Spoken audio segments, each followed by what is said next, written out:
This is SUNY Sullivan. I am Mike McGuire, your host, joined today as we are each week by the chairman, Rob Doherty. Fall is in the air, Rob. Man, I love this time of year. This is my favorite time of year. The weather to be. This is the Chamber of Commerce season in Sullivan County. Oh, this is the best time of year in Sullivan County by a mile. It's just terrific. We had a lovely luncheon on Sunday out in Bethel. Yeah, Got together with a bunch of people in Bethel. It was very nice.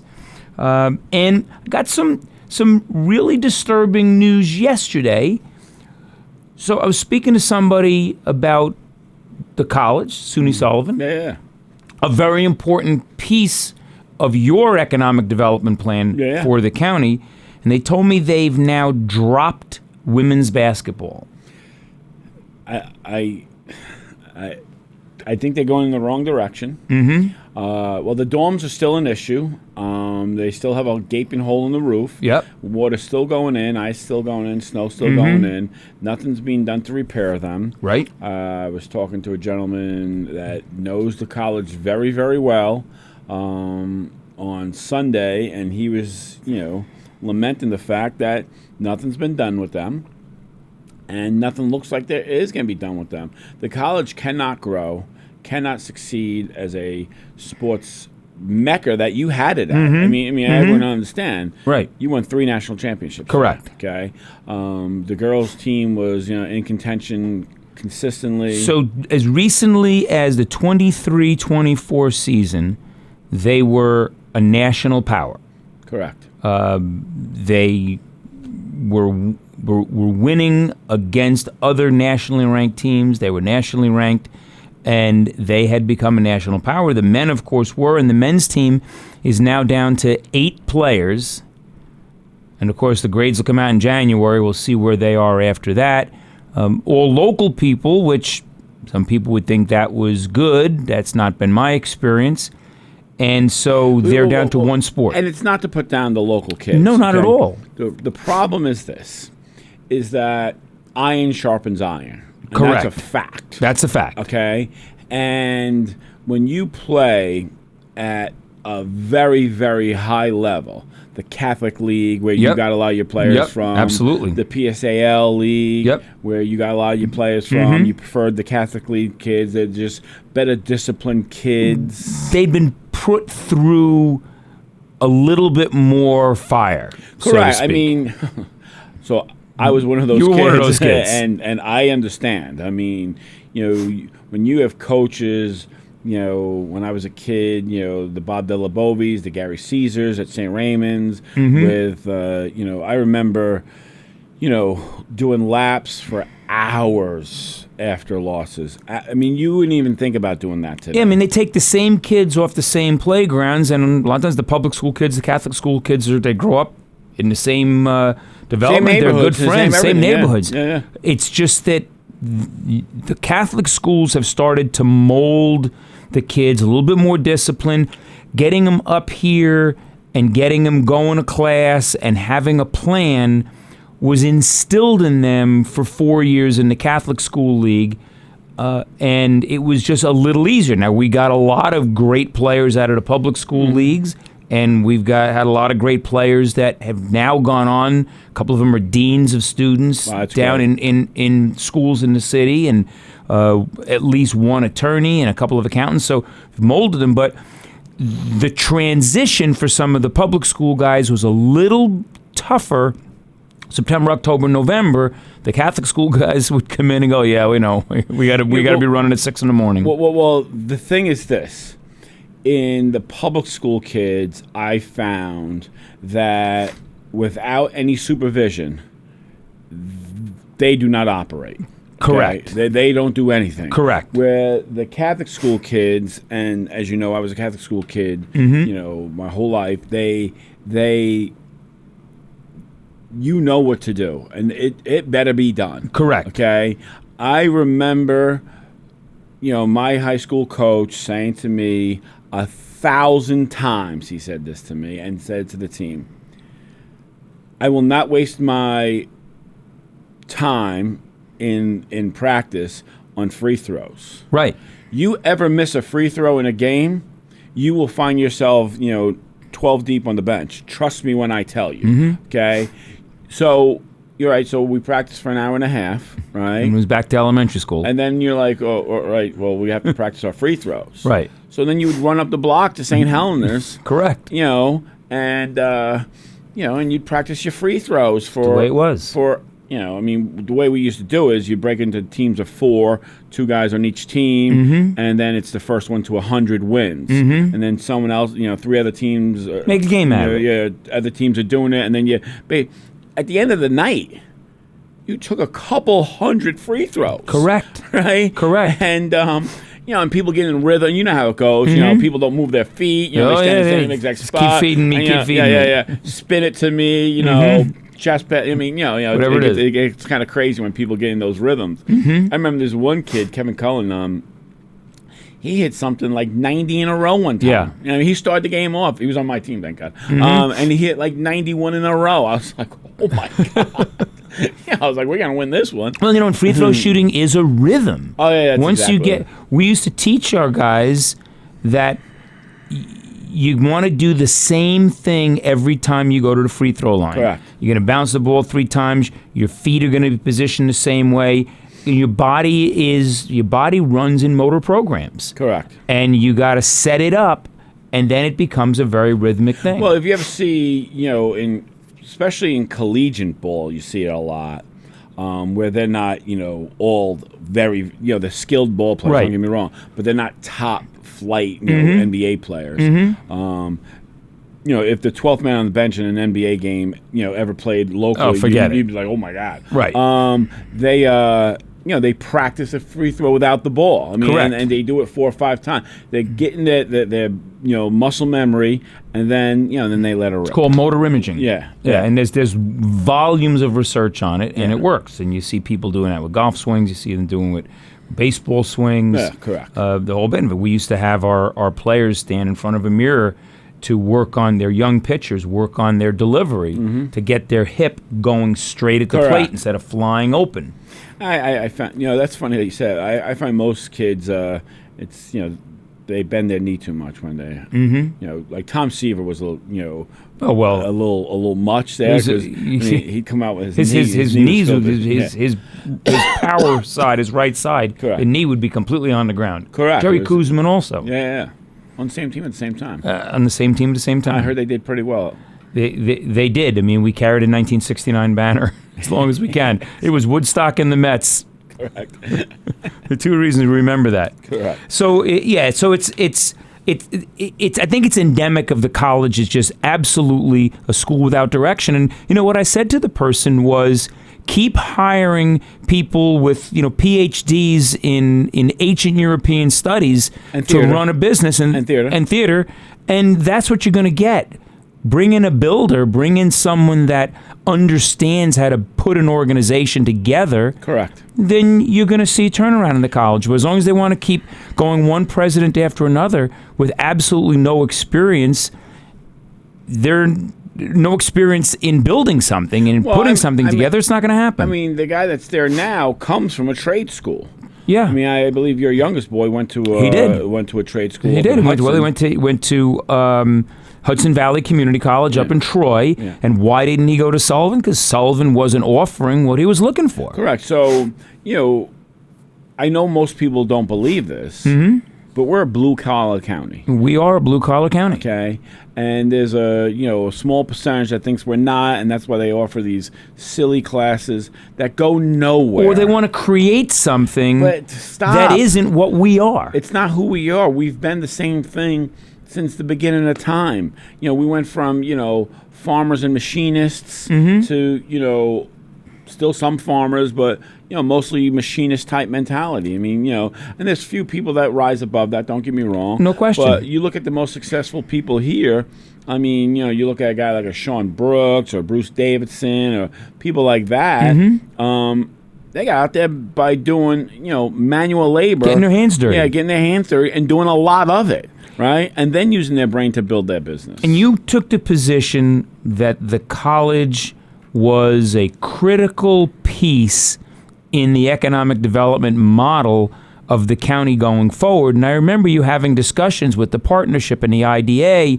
about how the college has to be the critical piece in creating the workforce. Well, so about 2 months ago, 3 months ago maybe now, they put an article in the paper about this housing nonsense, right? That they're never going to get off the ground, okay? Of course not. So in the 2024 budget, my last budget, we put $2 million into a housing fund, and it was supposed to be as a skin in the game, type tool, right?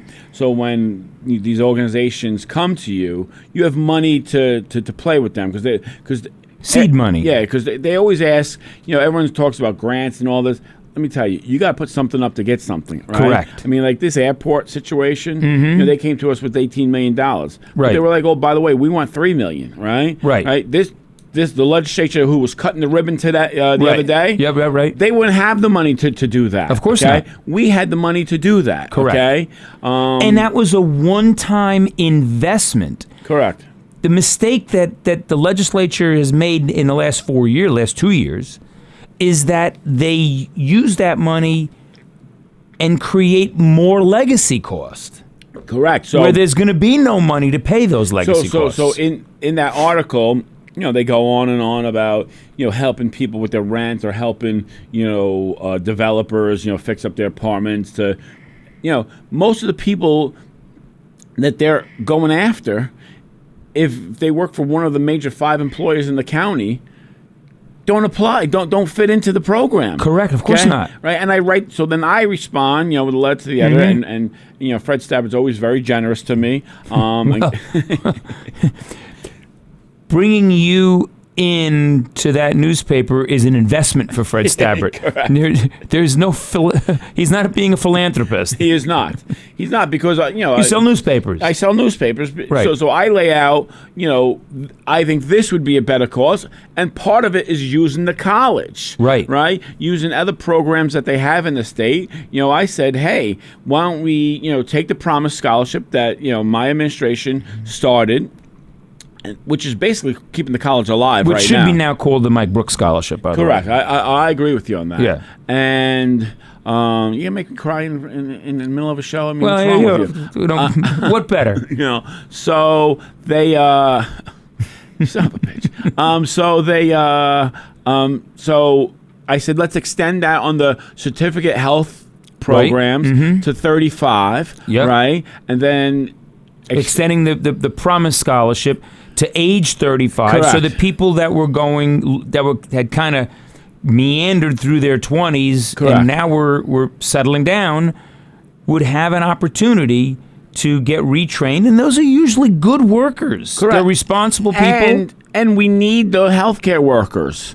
Tremendously. Right? Then on the 2-year programs, the nursing programs, the respiratory programs, we extend that to 24 years of age. Right. Because New York State has a program, and Right. I lay that out in my letter to the editor, that offers free college from 25 to 55. Okay? So then you would, and again, it's all about using the college as a key part of the economic development. But what do you get out of it, right? And then helping those people with their rent while they're full-time students. Okay? Because that's an investment. Correct. That's not a way of life. Correct. It's an investment. Correct. And then when they get their degree, when they get their certificate, they come off the program after, a month or 2 months. Right. So once the paychecks start rolling in, they can get back up on their feet and they can run. And what do you get out of that? You get, you don't get people dependent on government for the rest of their life, right? You get trained healthcare workers. We need trained healthcare workers. And the college gets full-time students. Gets full-time students. I mean, this is a no-brainer. Right. It's not going to go anywhere with this legislature because they're too busy handing out certificates to everyone. Right. I mean, this legislature, and I'm not getting down on them, but I have a record to speak of. Correct. Okay? Well, and you had plans. Correct. I mean, in August of 23, there was a plan that included putting a legislator on the Board of Trustees, even ex officio. Correct.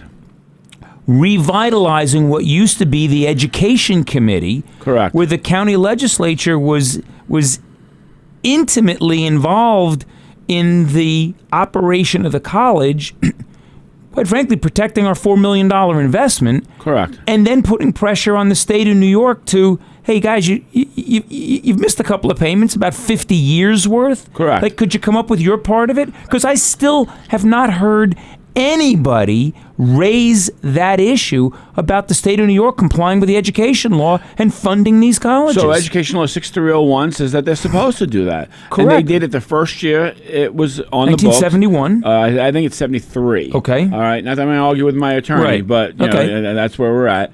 So you want me to well up about Mike Brooks? Touche, right. okay?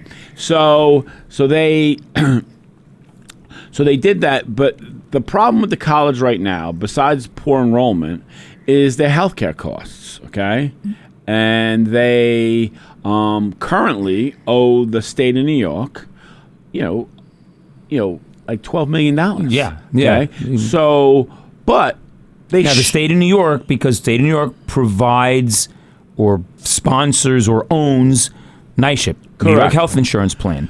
So many, it's dwindling, but many county and state employees get their insurance through the New York State Health Insurance Plan. Correct. So I had suggested, well, just so we understand how that debt came about, is soon the 2-year colleges. Mm-hmm. I don't know what they're called, junior colleges or community colleges. 2-year units, they're Okay, called. okay. So they are not treated the same as 4-year units. Correct. Okay? What does the state do with the 4-year units? Okay, so when the health care costs go up, they give them more in their budget to cover that. Right. But they don't do that for the 2-year colleges. Right. And the basis for that is the 2-year schools are basically county-based and with funding supposed to Correct. come through the state, but they're not. They're no part of the SUNY system, and that only started about 10, 15 years ago that they were part of the SUNY system. Correct.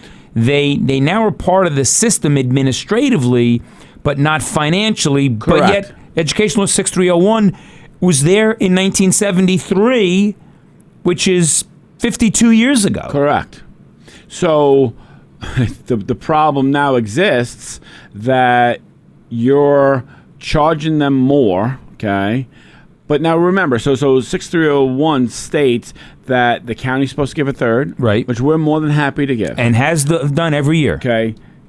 The college is supposed to generate a third of their budget Through as their well. tuition. Correct. And then the state is supposed to give their third. The state has not given their third. And they keep whacking them higher and higher premiums.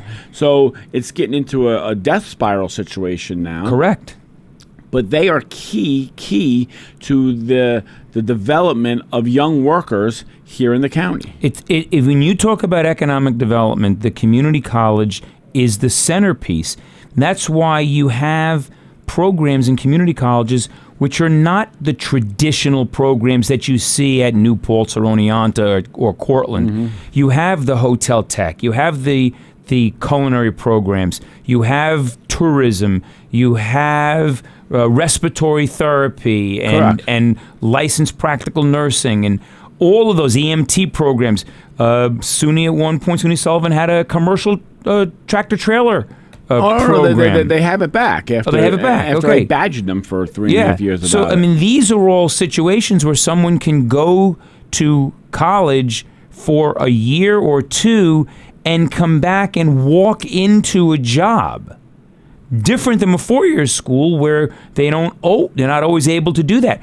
One of the community colleges has this high voltage electrical program where they literally will show you a map of the United States and say, pick where you want to live. You'll go there today and make $100,000. Correct. Once you come out of these programs, because companies like Central Hudson and NYSEG and Orange and Rockland are desperate, and it takes them about a year to train somebody.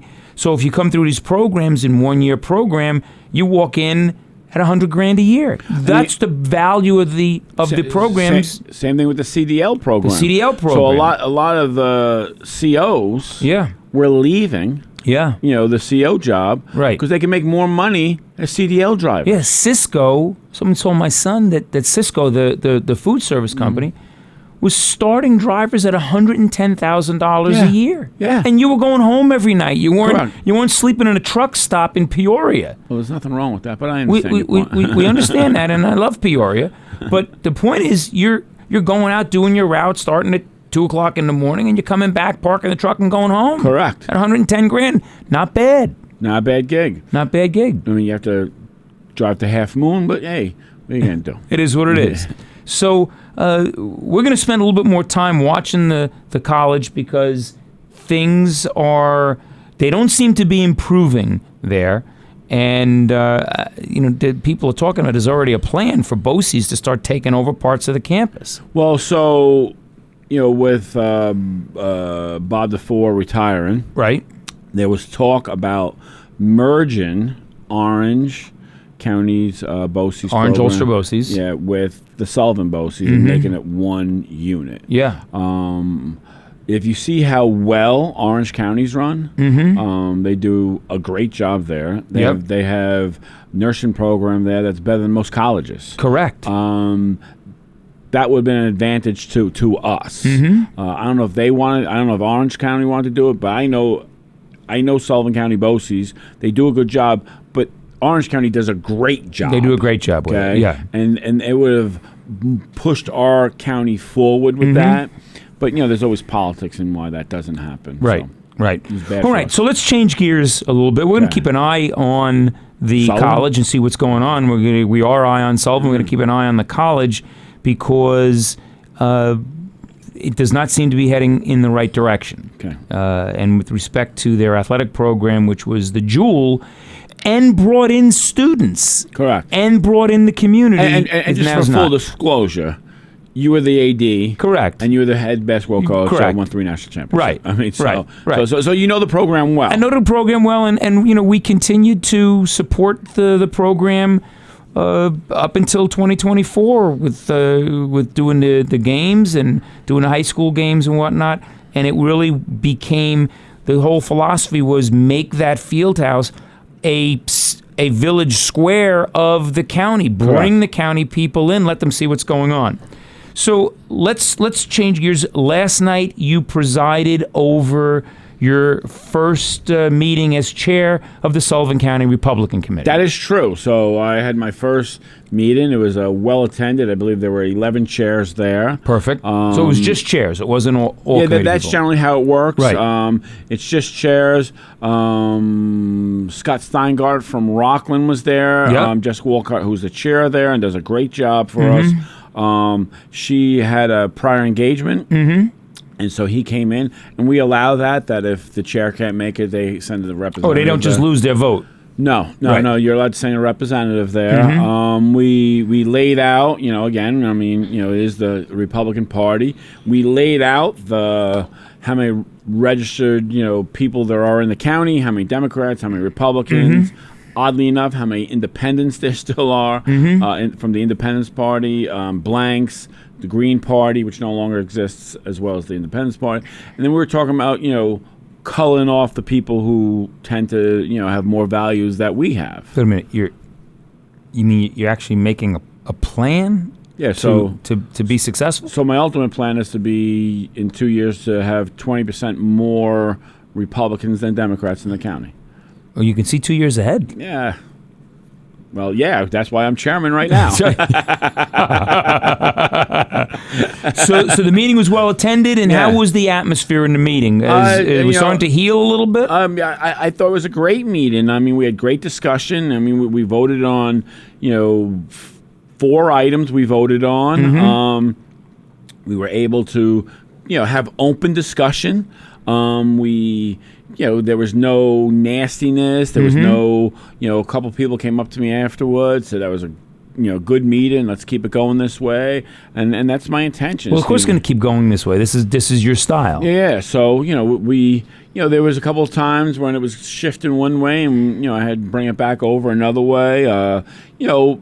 in the county, people tend to sit in groups, Right. I mean, like in anything. I mean, you know, you sit with your friends, and Sure. you know. So, you know, the good news is I get to sit at the head table with my friends. So, Oh, right. so that works out for me. Yeah.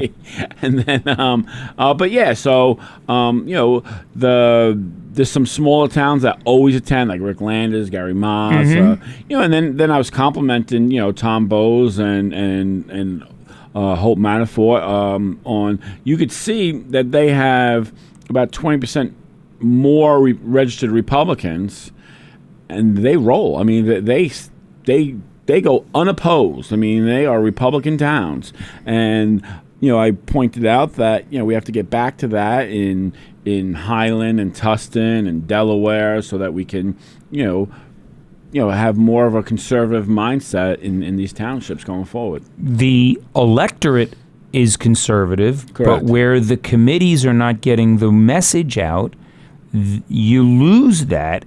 And you know, there's nationally there is an issue right now with the whole concept of immigration and whether or not the people are being integrated into the way of life. Now we know that. I mean, my grandmother immigrated. My father-in-law immigrated after World War II. No, just so people understand. I understand his last name's McGuire, Right. but your grandmother spoke Italian. My mother's maiden name is Capabianca, and my grandmother came from a small town on the Mediterranean Sea called Saderno Marina, and was absolutely 100% Italian. And it's my paternal side is half German, and only my father's father is the Irish side. But interestingly enough, my grandmother from Italy married the only person we knew. My biological grandfather died on my mother's 3rd birthday. Wow. So the person who we knew as our grandfather growing up was Tom Howley, who was from Dunmore in County Galway, and my grandmother met him in the subway. Wow. He worked for the MTA, Wow. That which was is, a by good the way, job. not controlled by the mayor of the city of New York. He worked for the MTA, and so that's the Irish influence in my life is the paternal side of my dad's family, and my non-biological grandfather, but the only person we ever knew as a grandfather. He raised my mom from 3 years old. So that's correct. So my grandmother immigrated from Italy, and my in-laws from Germany. How was her English? Her English was fair, not great. Yeah, so it's so when they So it hear was. so when they hear McGuire, they don't That's right. understand that Grandma was in the kitchen. You really did eat Nana's meatballs. Oh, right? oh no, Nonnie's meatballs. Yeah. Well, I mean, when my grandfather died, my grandmother, who was university educated in Europe, in Italy, went and worked in the sweatshops in New York City. My mother stayed with her cousins and aunt which was common in then. Rutland, Vermont. Yeah. And then my grandmother would take the train from New York City after working 12, 14-hour days in the sweatshops up to Rutland and be there for the weekends. And in Rutland, they had chickens. And so when they would make homemade pasta, we're talking about they raised the chickens, they grew the parsley, they grew the tomatoes, everything was homemade. It was Depression time, and when my grandmother would make homemade pasta, which I remember to the day she died, in my lifetime we didn't have chickens, but we still grew the tomatoes, grew the parsley, the basil, the whole bit. So That's crazy. But they came to America to be Americans. Mm-hmm. They brought their culture with them, but they came to America to be Americans. And the concerns are that I heard a podcast yesterday is that in some areas we're seeing people that are emigrating to this country but do not want to embrace American culture, clearly want to preserve their own, but that's where we're seeing in some areas where, and this dealt with immigrants from Muslim countries where they want to bring that socialist model to the United States and impose not only their customs, but they want to impose their lifestyle. And we see that now in the mayor's race in New York City. Let me tell you how easy this race was for Curtis Sliwa to win. Right. This is how easy this race was to win, okay? When the current mayor, Mayor Adams, won the race, he won the race with 774,000 votes. Right. Okay? When Donald Trump ran 2 years ago, he got 1.1 million votes in the city of New York. Right. Okay? Curtis Sliwa pushed away Donald Trump. To where Donald Trump said the other day, I don't know who that guy is. Okay? Right. Yeah. If you were born and raised in New York City. Right. I mean, I have a very close connection to Curtis Sliwa because he was my local McDonald's manager when I was a little boy. Yeah. And then when I used to play travel ball, I used to travel down to Manhattan. I used to see him on the train. I'd be like, "Mommy, that's the manager from McDonald's, right?" I mean, I lived on 184th Street, which actually gives him a better resume to be the mayor. He does. Than does Mondami. Correct. So at least he understands corporate structure. Correct. So he pushed away Donald Trump and the MAGA mantra, where if he had embraced that and got 70% of what Trump got, he'd be the next mayor of New York. Next mayor of New York. Yeah, because the Dems are splitting between Mondami and Cuomo. Right? He would literally be the next mayor of New York. And likely the best thing for the city of New York would be for Eric Adams and Curtis Sliwa to endorse Cuomo. Well, Cuomo, who personally is not a very good guy. No, he's not. His first 2 years as governor, before Cynthia Nixon pulled him far left, it would be that way, but I have to. That's right. They was governing well. Right. He was doing a good job. He was, kind of down the middle. You didn't agree with all his decisions, but you didn't hate all his decisions either. He was a moderate, and he was going down the road as a moderate. He pulled New York fiscally into shape when he first came into office. Yes. So they, so that race is kind of screwy to me. Curtis Sliwa. I mean, imagine getting Donald Trump in New York City to campaign for you. Yeah. I mean, hello. I mean, you have been doing all right. Okay. Remember when he got over 1 million votes in New York City, the Attorney General was doing everything humanly possible, as was the DA in Manhattan, to destroy him. Correct. I mean, I don't know if you know this, but there's a few buildings in the city of New York with his name on them. One or two, at least. Yeah, at least two that I know of. Right. Okay? So, I mean, and obviously his network in New York must be pretty deep with the unions and everything else. Trump's been a union guy his whole life. You cannot be a real estate developer in New York without good relations with the union, because you just wouldn't get anything built. Oh, no. Let's say you got into it with the steam fitters union. Good luck. You wouldn't own that building you wouldn't own that piece of property in 2 years, because there'd be no building there. There'd be no building.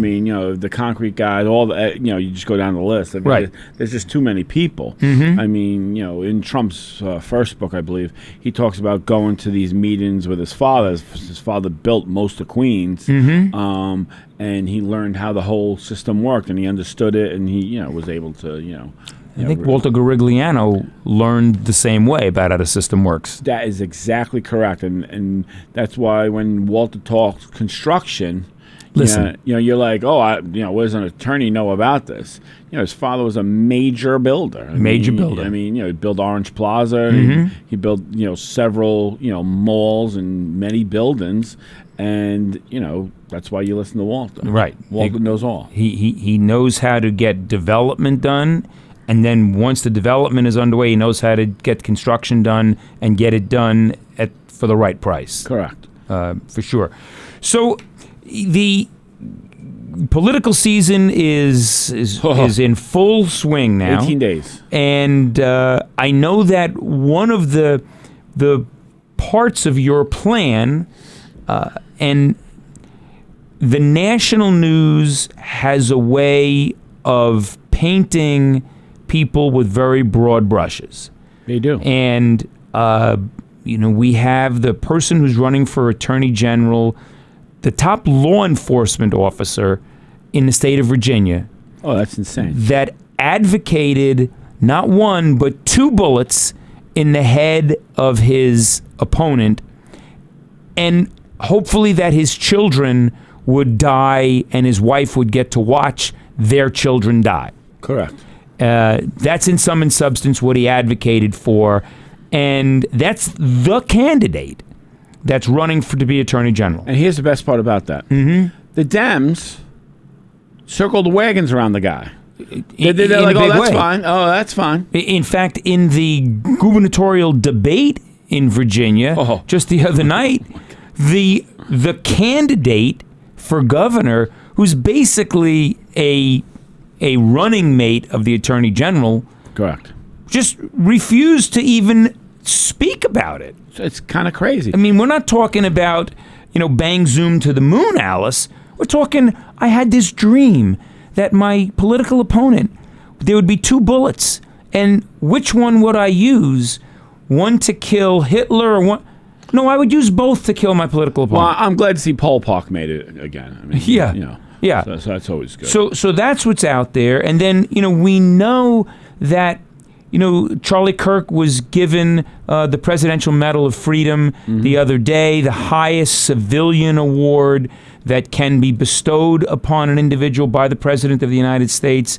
And there continues to be this rhetoric out there about he was a person that spewed hate and he was a racist. He did not. And yet, virtually everything he ever said, well, not ever, but certainly in the last 10 years, was caught on video. And you can download it. You can go on YouTube.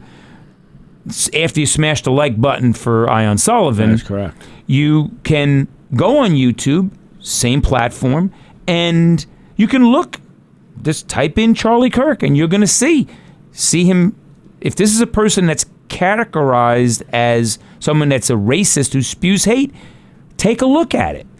And see what's there. So, they painted Charlie Kirk with the same brush that they painted Rush Limbaugh with. Correct. Okay. Never mind that Bo Snerdley, on his show was black, and he Still is. Still is black, and he used to mock them over it, and they use the same lines over and over and over and over again. Like, guys, stop with this. It's old. It's old.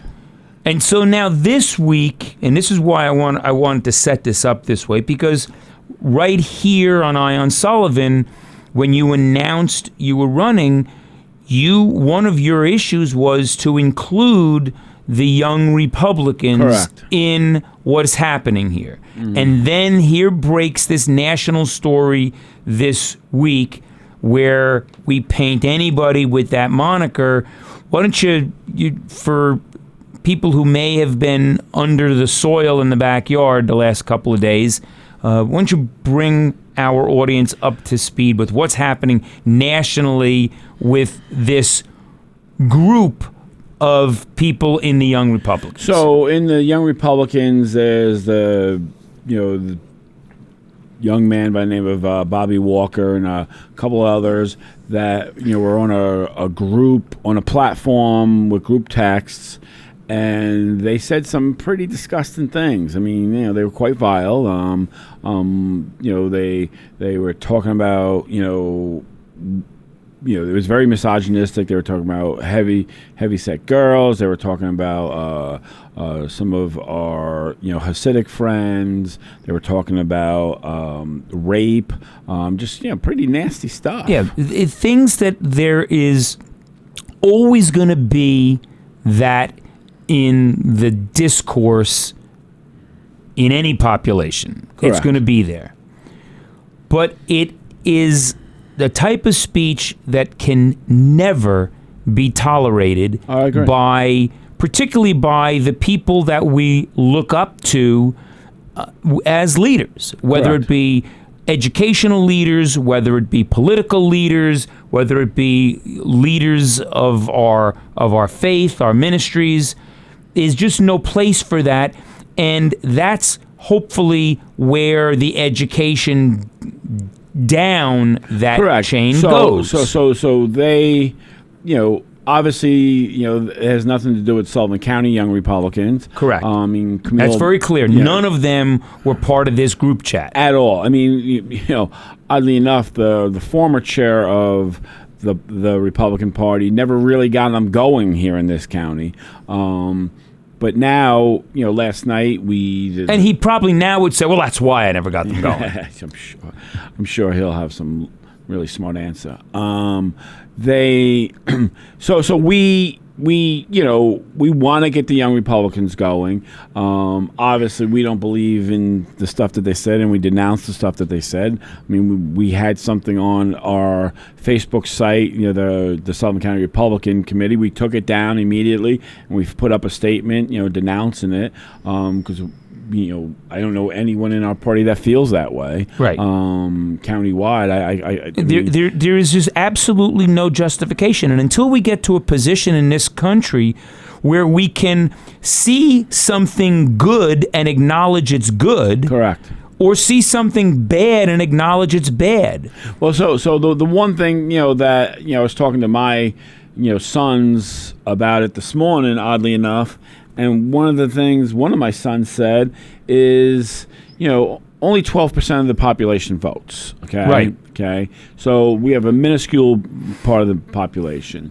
Then the reason why people are tending to go Republican, we might have a governor in New Jersey. Correct. That's a Republican. she's just a bad person, to be Oh, fair, my God, yeah. and a liar, and used her office for exactly what you don't want your politicians doing. Correct. Okay. Correct.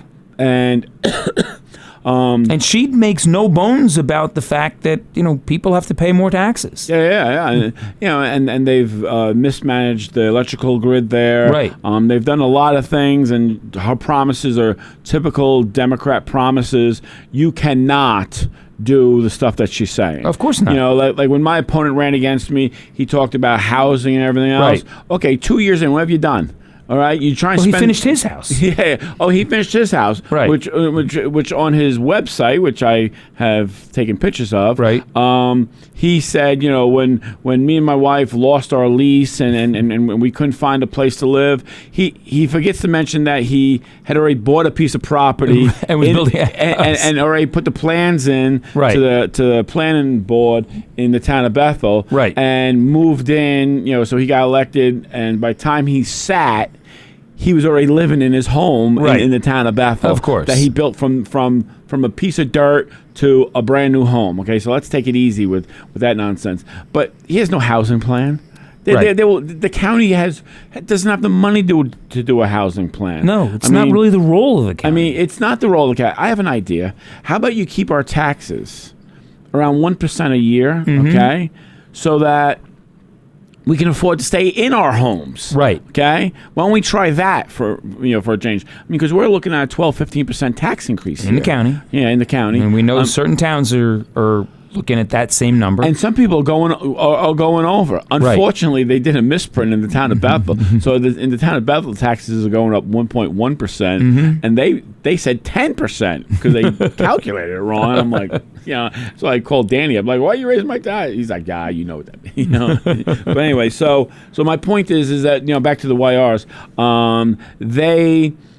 so we can't damn a whole organization over five knuckleheads, right? Correct. Some people say it's locker room talk. Some people, it's still unacceptable. It's unacceptable. It's unacceptable. You can't justify it. Look, they're young, and we know that young people do stupid things. Oh, over and over and over again. That doesn't make it right. I agree. So in one of their text message, they even acknowledge, Right. if this ever gets out, we're cooked.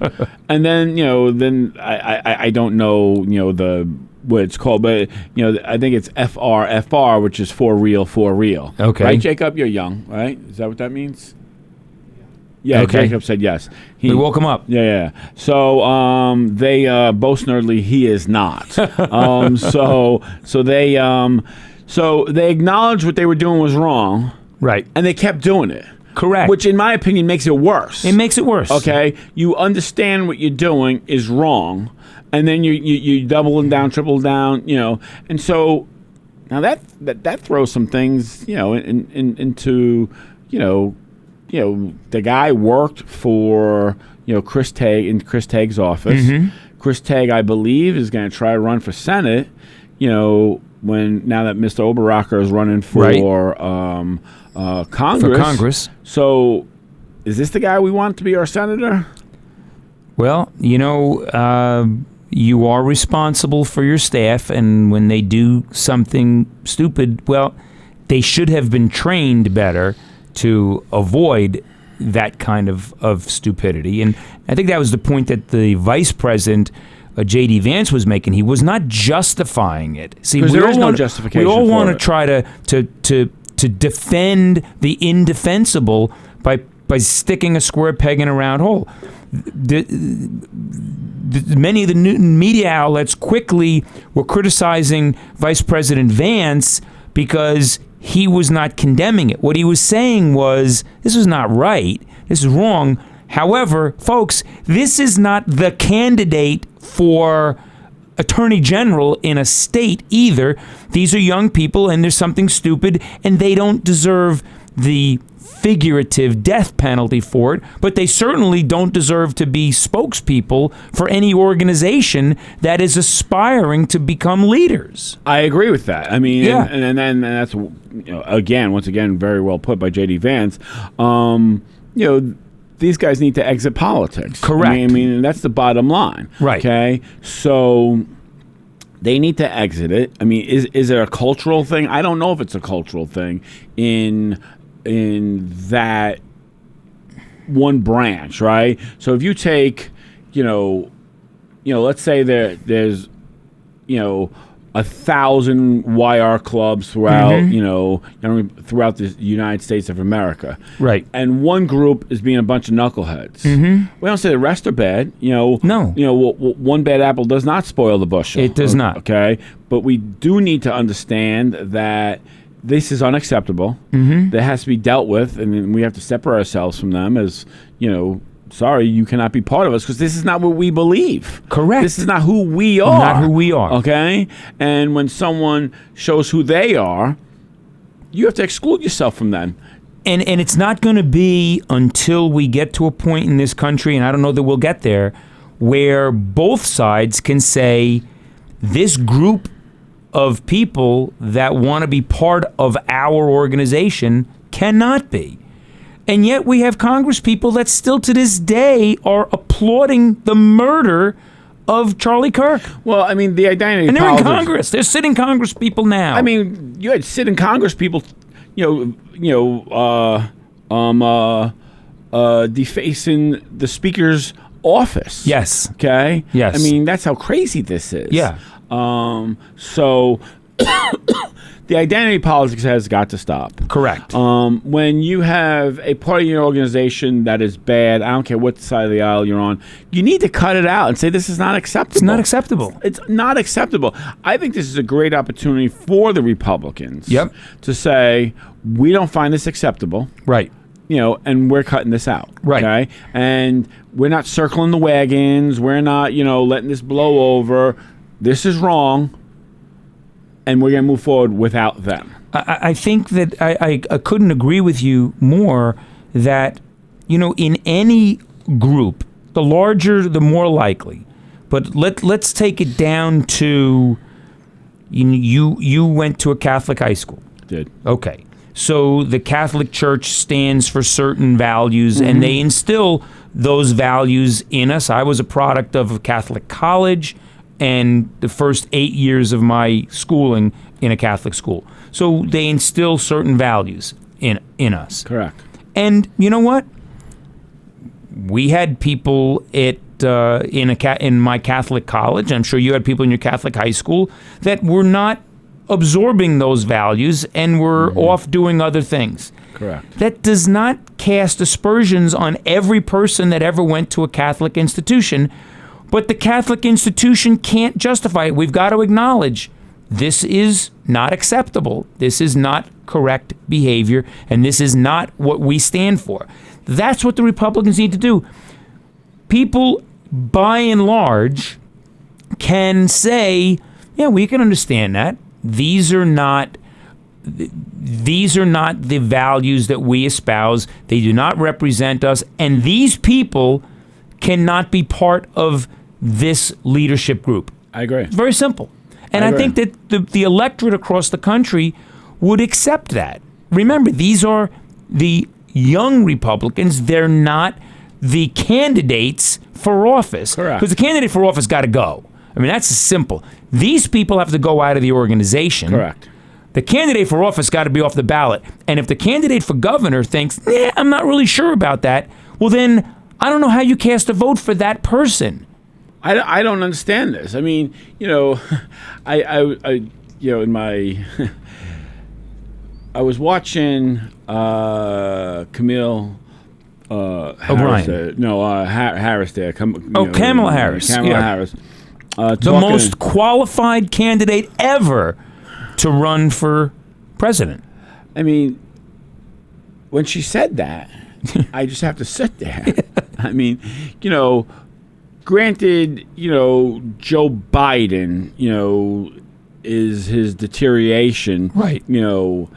Started, before he was in office as no president. Question. Okay, but he was a senator for 50 years. He was a vice president for 2 terms. Right. I mean, I think he might be a little bit more qualified than you. Yeah. Okay. Yeah. And so was Nixon. Yeah. And I know that Nixon's career ended badly, but we're just talking about it as a candidate because we don't know how Harris's presidency would have ended. But I think it's a fair bet that we would not have peace in the Middle East. Correct. So, there were people pushing that was Biden's plan. Of course. No doubt. Right. So, I mean... Well, just like this was your plan, the way where the county's going, that was your plan. Yeah, that was my plan, right. No doubt. No, my plan was to have zero fiscal stress. Right. That's what we accomplished. Right. They... remember why I ran. So because there was mismanagement of our monies then. And well, they had zero fiscal stress. That came out in the spring of 24. Correct. And that was their workings after 4 months. So they, you take someone like, just because your resume says one thing, that doesn't mean that you can perform. Correct. I mean, I'm going to give you a prime example. You take George Herbert Bush. Right. Okay. He was a senator. Yep. I believe he was a congressman. He was a congressman from Texas. Yeah, I mean, he was in charge of the CIA. Yep. Okay. He was an ambassador. He was an ambassador. Okay. He was a vice president to one of the most successful presidents of all time. Correct. And complete dud as a president. Yeah. Complete dud. Complete dud. Okay. You take a guy like Jimmy Carter, who was one of the smartest guys to walk the face of the earth and a fine human being. Outstanding human being. Okay.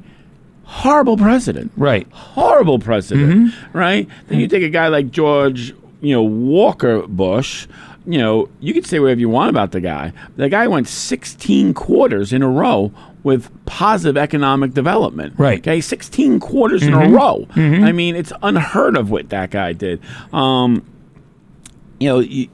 When you really, and he had been governor of Texas. He had been governor of Texas. He was just a smart guy. Yeah. From every indication I've ever heard was that in private, the guy was boom, boom, boom, right. boom. When he got in public, he was a little more socially awkward. Correct, and he was like, So it's kind which was just the antithesis of Obama, who is a brilliant orator. But his record is not that good. His record is not good. And, when people jump up and down, and let me tell you something.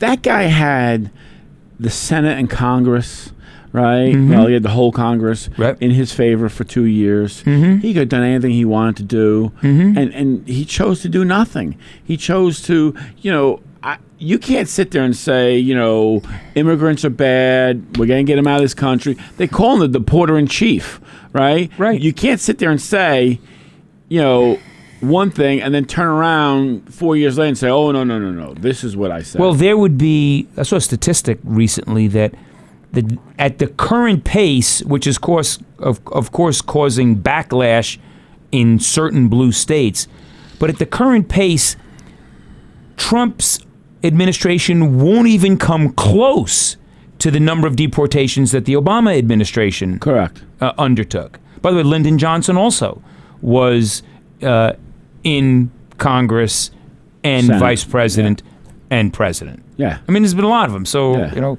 Kamala Harris, not a particularly good student of history, apparently. Well, one, just show me her record. I mean, what is your her record? was bad as DA in San Francisco. Correct. It was bad as Attorney General of California. Correct. It was bad as a senator.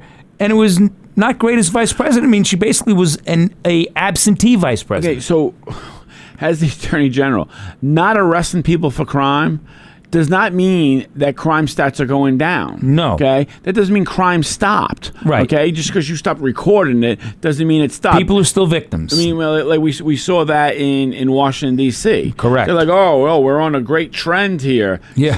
What are you kidding me? People are dying in the streets. Right. Ignoring it doesn't mean it's not there. Correct. So in just to get back to the YR, Right. our Yep. YRs, Camille O'Brien, I think, is going to do a fine job. She's a smart person. She, understands the political game very well. She's only there for a year because she ages out. Mm-hmm. And then, and then we have to look for a new leader. But we're looking to grow that organization and separate ourselves from, five knuckleheads who said, disgusting, vile things. Make that an organization more in the image of Turning Point. Correct. And not in the image of these five knuckleheads. And we absolutely do not. There's no justification for those five knuckleheads. But let's keep it in perspective. It should not reflect an organization because you had five knuckleheads. No different than a kid in a locker room in a Catholic high school should be a reflection on the Catholic Church because they're knuckleheads. Because that's what they are. They're knuckleheads. Correct. So, it wasn't like, this was a countrywide text message group and everyone was like, yeah. I mean, Nor was it a platform of that or any other organization. No. So, they need to be removed from any office that they hold and, not welcome back any day soon. They obviously need to mature a little bit. Those things are in jest or in reality are never nice to do or say. Misogyny is never acceptable. Being anti-Semitic is never acceptable. Body shame is not acceptable. It's just not acceptable. And it's an opportunity for the Republican Party nationally and locally here in the county to get that message out, that this is not acceptable and these people are not part of the organization. And as far as the disease goes, the offices within which they were mentored and trained, that's how far, when you get contaminated soil, you get an oil tank leaking, you got to remove the oil that tank. McAndrew knows. You got to get the oil tank out, but you also got to get some of the dirt that's around it because it's been contaminated. Correct. I don't see how the offices that they worked in, and maybe it's unfair, but the offices that these people worked in, the politicians that mentored them, that's as far as the broad brush needs to go. It doesn't need to go generations across and say that this is representative of what this organization stands for, because it's not. I agree. It does not. I mean, I think it's a good organization, and they need to stop this identity politics. Yeah, and that's the problem that I see here is that they fell into identity politics. Correct. And that is everything that's wrong with our current Democratic Party. Correct.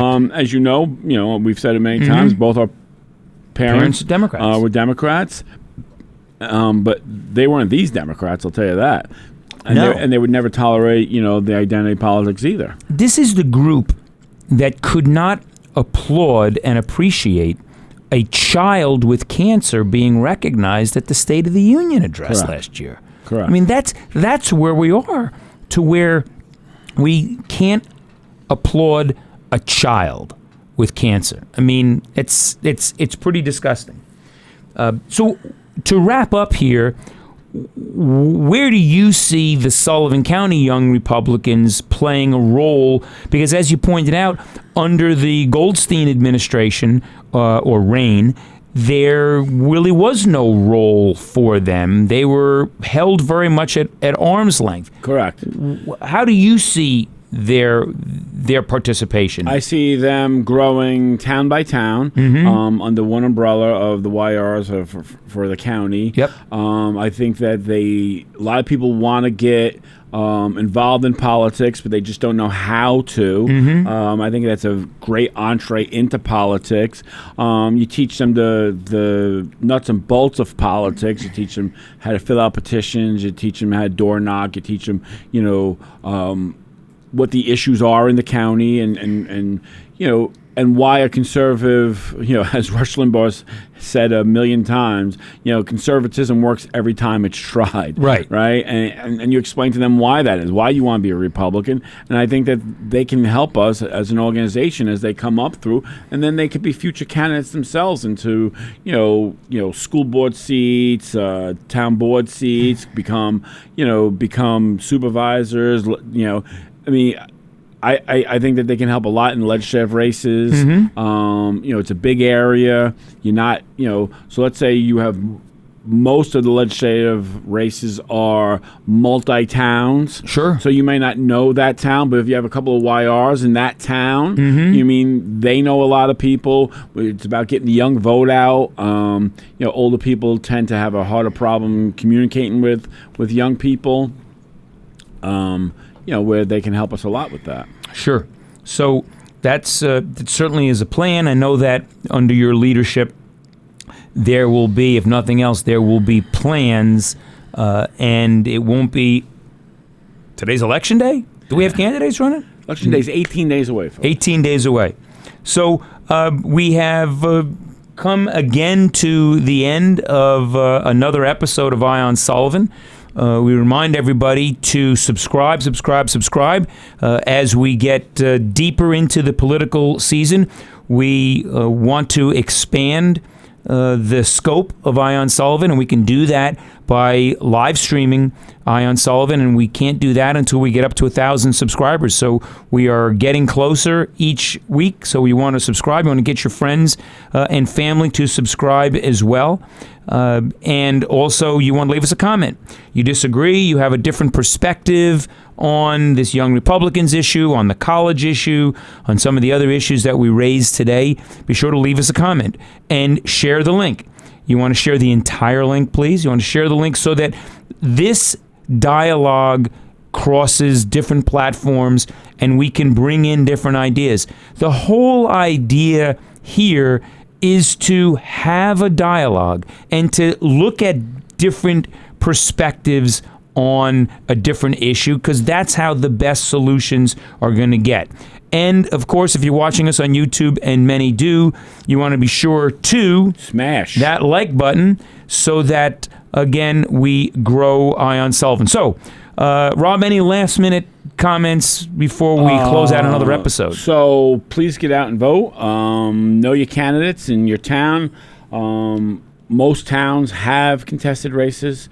Like in the town of Bethel, we have 2 contested races for, I believe Neversink doesn't, and I believe Calhoun doesn't, but the rest of them do. Get out and vote for, the Republican candidate, or in Sheckton, one of the conservative candidates. So get out there and vote. It's very important. Again, only 12% of the population as a whole votes, and we need to get out there and vote. It's your opportunity to participate in your future, and the more people say, what's the sense, nothing's going to change, well, if nothing changes, Nothing changes. That's right. That is the mantra. So, on behalf of the chairman, Rob Doherty, this is Mike McGuire, thanking you for joining us for this episode of Ion Sullivan. We'll be back next week with another edition of Ion Sullivan. Make it a great week, folks.